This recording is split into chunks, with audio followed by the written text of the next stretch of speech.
guys, how's it doing? Thanks for tuning into another video. All right, so these are some crazy times we're living in right now with the whole coronavirus and the safer at home situation. Anyways, that brings me to the point of this video. I wanted to compare these two main type of styles for indoor training. These are the two setups that I'm using currently, and then also have the elliptical back there as well, and then also have a treadmill in the garage as well. But anyways, getting back on track to this video, here's my giant TCR. It's seated right now in the Kinetic fluid trainer right now. And then the other bike that I have here is the Sunny Health and Fitness spin bike. So I'll go ahead and compare these in a few different categories. So starting off with the overall size, of course, the bike on a trainer is going to take up more space. You can see just how compact that is as far as square footage goes, with this one being roughly about twice the space that it needs. And then as far as weight, overall, depending on what type of bike setup you're using, of course this one's going to be a little bit lighter, with this being like completely steel construction, so it is quite a bit heavier. And then as far as setup goes, of course after you build the bike, the spin bike, it does have the wheels, so it's easily transportable if you want to move it to like a corner of a room out of the way. It's pretty simple to do. Whereas as far as this is kind of a process to set up. Of course you need to take your bike out. This needs a specific type of through axle quick release, so you're gonna need to pick that up and then swap that out. And I do have a training tire on here, and that's because this type of setup is really gonna burn out your tires and eat away at the tread. As you can see, it's got kind of a shiny kind of flat surface, and that's where it's just wearing away at the tire. There's the actual spindle right there. And then of course you're gonna need some type of block. This is an actual block for the whole setup here, and then a mat just keep your floor clean. And yeah, it definitely is a longer process to set up. As far as fit goes, of course, your fit on your actual bike is going to be preset, so that's going to be like the best fit that you can get. This one's not far off. You still have quite a bit of adjustability, especially on this model here, which is a SFB 1110S. So of course you can adjust your seat post height, you can adjust the saddle fore and aft, you can also adjust the angle of the saddle. This has a typical type of saddle mounting design. You can put your own saddle on here. I've actually kind of gotten quite accustomed to this one, so I've left it on there obviously.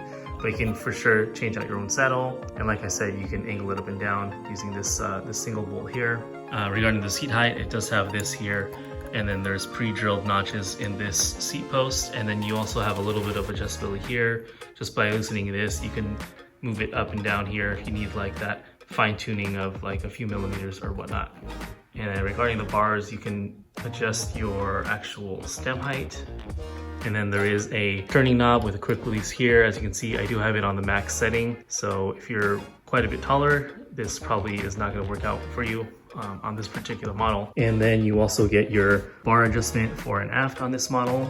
So there's your quick release lever there. You loosen this and you can slide it forward or back depending on how far you want your bars and your old cockpit and everything like that. The biggest issue on this one for me is, as you can see straight down there, it's called a Q factor. So basically you're dealing with the distance between the two pedals. So if I do that right there, you can see it's quite wide. So your legs aren't really going straight up and down like a piston. It's kind of going outward on each side. If you have wider hips, this probably won't be an issue. When my wife rides this bike, she doesn't really complain about it. Of course, she's got wider hips than I do. And yeah, with me, it's just not really all that comfortable for me. Going back over here to my TCR, you can see just how tight those pedals are. And then comparing it on here, it's just really wide, as you can see there. All right, and then overall noise, the trainer is going to be a lot louder.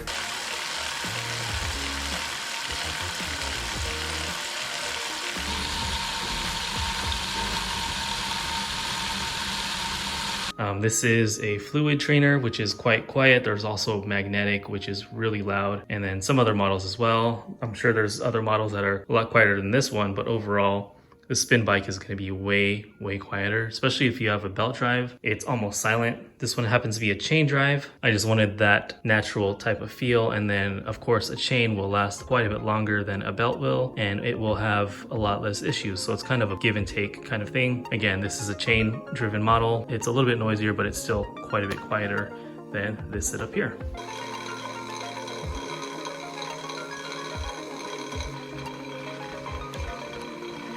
All right, and then as for stability goes, they're both pretty stable. And then I would say, because again, this is complete steel construction, it's quite a bit stabler. There's also adjustment knobs on the bottom feet there, where you can adjust the balance of it. If it's rocking, you can raise one and lower the other or whatever. And then also make sure it's straight up and down using a level. Going over here, you're basically dealing with kind of a tri design. So of course it's really planted on the actual trainer side.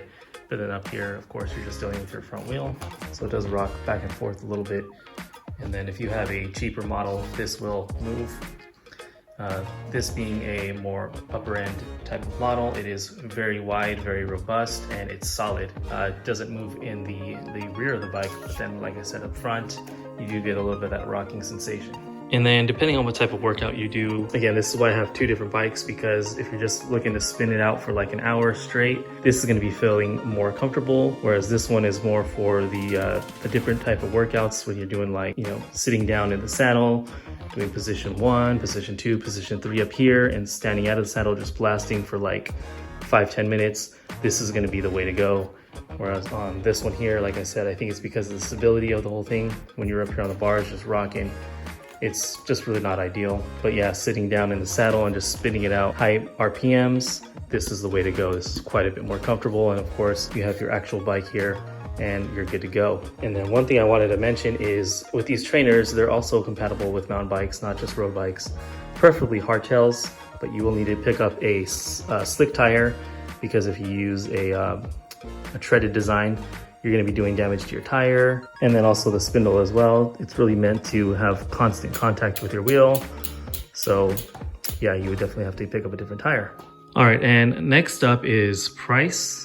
Outside of the price of your bike, the trainer or the spin bike, they're roughly going to be about the same price depending on what model you get. I believe this one cost me about maybe $350, $360, and then like that, this was about maybe $300, I believe. And then as far as pedals go, I still have the basic pedals here, which has basic platform design, and then I do have a toe clip in there as well. And the reason why I haven't swapped these out to like SPDs or SPDLs, still has a platform with a toe cage on the other side, is sometimes I'm doing my other type of workouts. I'm running, I'm going on the elliptical or the treadmill, and it's pretty easy just to hop on this without changing my shoes, and I just hop in and just start pedaling. All right, and as far as connectivity goes, as you can see on my TCR, I do have my Garmin mounted here, which is a Garmin Edge 520, by the way. And over here in the chainstay is what's called Ride Sense. So this has the sensors built into the stay here. You don't see it, but there's a magnet here on your crank, and then there's also a magnet on one of the spokes there, and that will track your speed and your cadence. So when you're spinning like this and you're not relying on actual movement of GPS, you can still track your speed and how much effort you're putting into it there. Now in this, of course, there's no spokes, so you don't have that option, but if you can see over here, got this little guy. So this is made by Garmin. This is what tracks your cadence, and of course I don't have any spokes or even a hub in the center. I mounted this guy right here. So this guy right here, this is what tracks your speed, and I basically adjusted it to, you could adjust your wheel size. So I adjusted it to where it's similar to what I put out my road bike. So if I'm doing like a kind of a mid effort, I'm doing maybe about 14 miles per hour. So that's what I did with this. And then maxing out on this, I could probably hit like, I don't know, maybe 20, like sustained 20 miles per hour. So that's what I did with this, and just made sure that it kind of matched up when I'm putting in higher RPMs. That's how that is done. And then I can simply just lay my Garmin right here with the rubber strap right here, and it doesn't go anywhere. So it's pretty cool. And then of course with these bars, there's a lot more different type of positions here. You can do your position 1, position 2, position 3, and then we'll go way up here and then do more of an aero attack position. You can even have these in kind kind of simulating kind of aero bars as well. All right, and then one other huge plus for the spin bike is that the amount of miles and hours you're putting on this, you're saving your drivetrain from wear and tear. So your chain, your cassette, your chain rings, your bearings, everything is just kind of sitting there chilling while you're putting miles on this guy. So something to keep in mind there if you don't like to do a lot of maintenance or you don't want to put too much wear and tear on your actual bike. There you go, there's your option right there. And then also speaking about maintenance is every time you use this, you need to make sure you're airing up your tires because you definitely do not want to use this with a low tire in the rear. Bad things can happen. You can even, depending on how low you go, you can actually damage your rim. And of course, you don't want it too low up here in the front because you're going to be bouncing around all over the place. Right, so hopefully these little categories and comparisons that I did helped you out in your decision. Regarding my decision, obviously I got both here set up right now, so I actually use both about 50-50. I know that really doesn't help in making your decision, but like I said, when I'm looking to put hours and miles and just sitting out and cranking it, I prefer this option. And then when I'm using my spin class videos, I like to use this guy just because I can stand up and crank, I can sit down and spin, I can do upper body workouts with some light, maybe 5 or 7 pound weights, and this guy is perfect. Whereas on something like this, that's really not ideal. I really don't feel comfortable standing out and blasting on this thing either, just because of that little wobble. And again, I really don't want to put too much wear and tear on my components. So that's where this guy comes in handy. Hopefully this helps you make a better decision. Thanks for watching. Stay safe out there with that coronavirus. Try to stay indoors as much as you can. And yeah, just be safe out there. Thanks for watching, and I will catch you guys next time. Hopefully on the trails real soon. All right, be safe and see you guys later.